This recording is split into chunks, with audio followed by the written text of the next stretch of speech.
This is DRF Race of the Day. Hi, everybody. Dan Illman, Mike Beer, the DRF Race of the Day for Thursday, November the 4th. Race number 7 at Del Mar. Let's throw up the field for the Let It Ride Stakes. 1 mile on the turf. It's a restricted stake for 3-year-olds. And you can download free Formulator past performances on the Race of the Day event page at drf.com. Access them, handicap along with us. As you see on the morning line, no standouts in here. You can go 4 or 5 different ways in this 1 mile event on the lawn.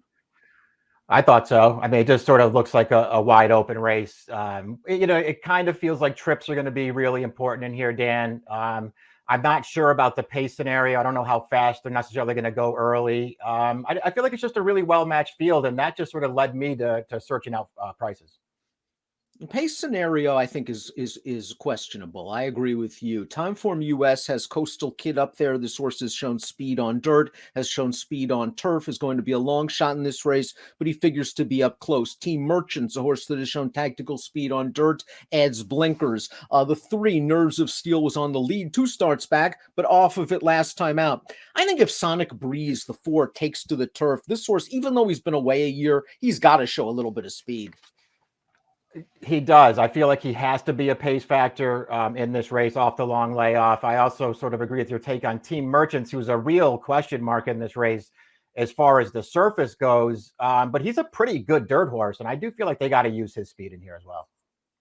How about a case for the 1 Lincoln Hawk, switching to Johnny Velasquez for Richard Baltas? This horse, I think, is at his best where you see him on the pace projector, where he makes 1 run from the back of the pack. Last time out, they dropped him into a 1 other than, and talk about a tough 1 other than. The winner of that race, Subconscious, came back to win last week's Twilight Derby with a 93 buyer. They made a conscious effort to stay close to the pace. The pace was fast. He mid-moved along the rail, and then I don't think he ever really got clear. I think that was a sneaky good effort.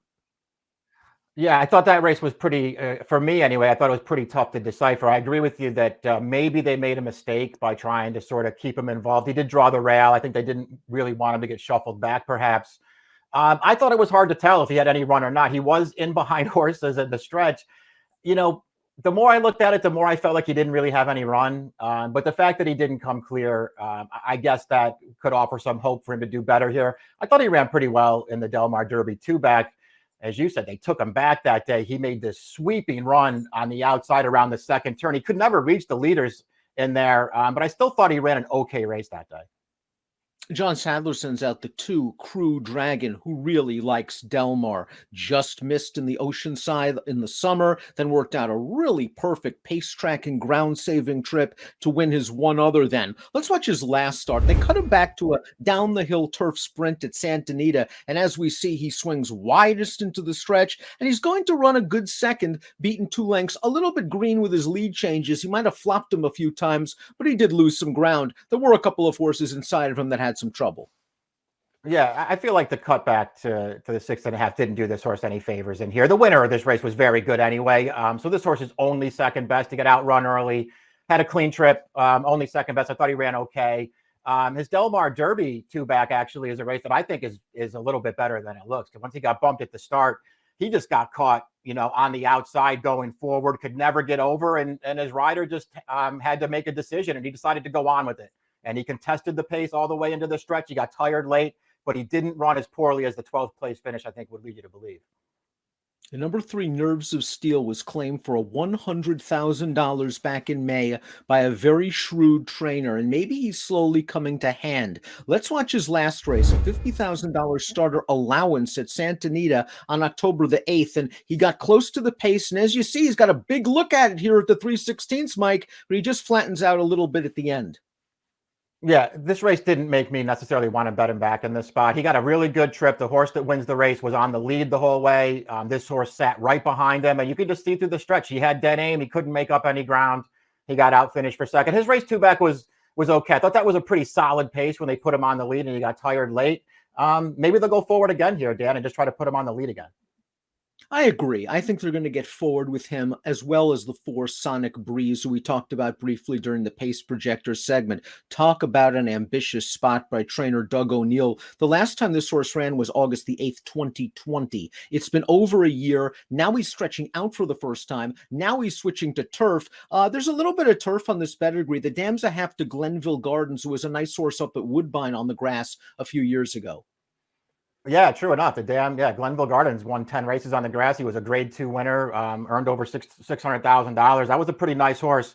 I don't know. I think this horse does have talent. It's just pretty hard to make a case for him coming back off with a really long layoff, stretching out for the first time, switching surfaces. All those things just feel like they're really working against him. It's at least worth pointing out, though, Dan, that when he broke his maiden, he was 3-5 against Dr. Shivo and beat that horse pretty handily. The number 5 is Coastal Kid, who has hit the board in his last 6 starts. Now, the problem is none of those 6 starts came on the turf. He's good on dirt. He's good on synthetic. He scored last time out in a little race for Washington Breds on the dirt. He's got early speed. He's going to use it, but I think he has to prove, A, he's a turf horse, and B, he's up to this caliber. Yeah, I agree with all that stuff. His recent form is fine. It's not on the surface, though. They tried him in a couple of stakes races on the grass early on. And those races, he didn't run, terribly either time, but he just looked like he was in way too tough in those races. Team Merchants, the number 6, has been in tough on dirt in his last 2 races. He was in against Medina Spirit 2 back at Del Mar. He was in the Oklahoma Derby most recently. Now the blinkers go on, a horse that can be forwardly placed. His 1 turf race was a disaster, but go back and watch the race in Formulator. He basically lost all chance at the start.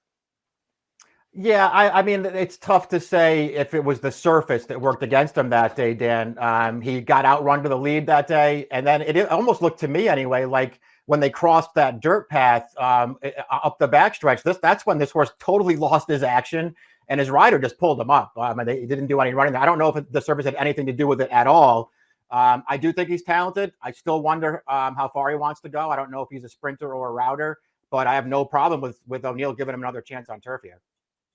Distance is the big question for the 7, Coulthard, going out for Phil D'Amato. Stakes place sprinting overseas as a maiden in Ireland. Won his first 2 starts in North America sprinting. And then let's watch this race. His first start off of a March layoff going down the hill. And we see Coulthard got in and among horses just going over the dirt path. We see he's steadied right here. There really isn't much room for him to go. He's going to try to find another seam right here. And that gets a little bit tight as well. And at this point, there's really no chance, but he does run on well to get 4th.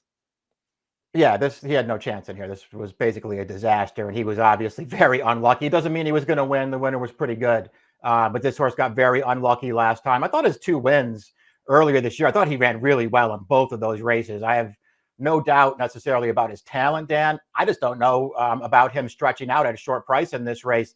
They didn't try to stretch him out as a 2-year-old over there. D'Amato hasn't tried to stretch him out yet either. This will be the first time. Listen, I would prefer not to take a short price on him. I do think he's talented. Joel Rosario takes the mount 3-1 on the morning line. Big Fish is the number 8. This horse won the Cal Cup Derby on the dirt. Last year, he won the Del Mar Juvenile Turf over this course and trip. He does have some ability, and it'll be his 3rd start of the form cycle after really not running too well in his most recent start. Mike, could you make an excuse for Big Fish's last race? No, I couldn't. I thought he got a good enough trip, just sitting off the pace in there. Tried to make a run to contention around the 2nd turn and couldn't get there. I just didn't think he was good enough, and this feels like an even tougher spot. And Big Fish was beaten in that race by the 9, Man Friday. Perhaps a very prescient claim. This horse was stakes placed on turf earlier this year. He was taken for $50,000 2 starts back, and then he scored in his first off the claim. Let's watch that race right now for Man Friday. I think Kent DeZormo's been riding in superb form over the last few months. He got this horse a good trip, and Man Friday fires home.